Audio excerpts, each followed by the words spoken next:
Many years ago, I used to struggle to get clients to pay just $150 for a session. I was working really hard, I was following my dream, but constantly undercharging, over-delivering and doing what classic photographer thinking, surely this will work itself out eventually, but no, it didn't. So I just kept going, working crazy hours, trying to spin the wheels faster and faster without much to show for it, and not really getting anywhere. Then, in 2016, I decided to no longer do weddings and start a small portrait studio. But the problem was I couldn't get any clients because I had no portrait portfolio to show. And as you may know, if you can't show what you're going to sell, you're not going to get any clients. So I made a few little shifts, and before I knew it, something quite interesting started to happen. And this is what I'm going to share today. By the way, if you're new here, I'm Stine. I'm a photographer and creative business owner with more than 15 years experience. And in this series, I'm showing you how you can create a thriving and enjoyable photography business with one repeatable system, the paid model call method.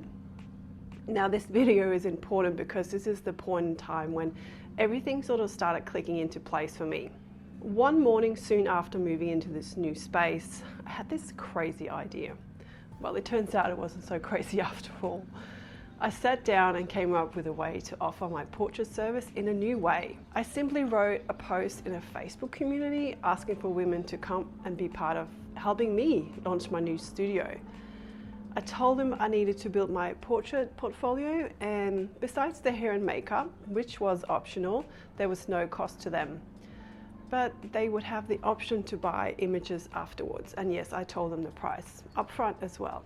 The most important part of this whole call out was that I described it as an experience, not just another boring photo shoot. You know, something fun to do with a friend or two. There would be music, atmosphere, laughter. I painted a picture for them to see themselves in. I gave it a purpose, a reason for people to want to participate. And suddenly, I wasn't just posting who wants photos. I was inviting people into something intentional, and something really interesting happens when you make that shift. People stop treating it like a commodity and start treating it like an opportunity. They get excited. So what also happened was the photo shoot itself stopped being the final outcome for me as a business owner. Instead, it became the starting point for portfolio content, obviously, marketing material, fresh testimonials, referrals, future bookings, email list growth, and long-term visibility. This next point is what I get really excited about because it makes all your hard work and effort worth it, because I kept building on this approach over the years. Something really exciting happened. I stopped starting from zero every time I needed bookings. And by the time that lockdown lifted in 2020, I already had an audience, an email list of past clients and new, trust, and a repeatable way to launch campaigns and new offers, which meant when I ran my next campaign, people were already there. And that's what led to my now 12K month straight out of lockdown. Not one lucky post, not some magical algorithm, no hustling. Just a quick note on that, by the way. For those of you who don't know, I signed a lease on a new studio 2 weeks before that global event in 2020, and I spent almost 4 months with no income and all the expenses. And yet even then I launched a small campaign, and within days I filled 2 months worth of bookings. There's a bird, hi bird. But what if I'm just starting, Stine? What do I do then? I have no portfolio, no clients. Honestly, if you're new to photography, this can work incredibly well for you too, because this is exactly how I started building my portfolio when I transitioned from weddings and events into portraits in the first place. You know, get every inquiry you can onto an email list, even if it's just a Google sheet. You can always set up the whole email list thing later on, but start now, today. This compounds over time, and you only need a small list to make it meaningful income. And the beautiful part is you're building the foundations of your business properly from the start, instead of trying to duct tape systems together later, which is a lot harder to do.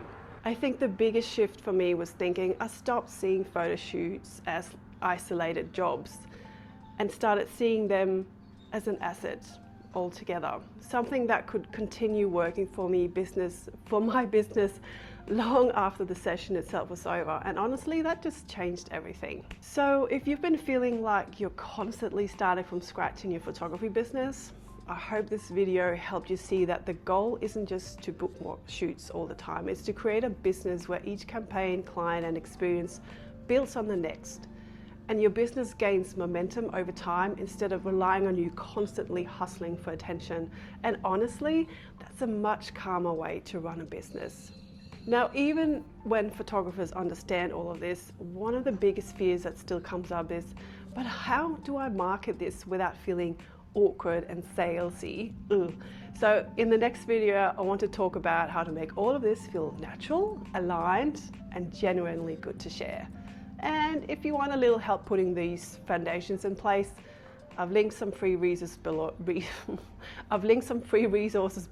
including my Ideal Client Clarity Workbook and the paid Model Call Starter Kits. I'll see you in the next one.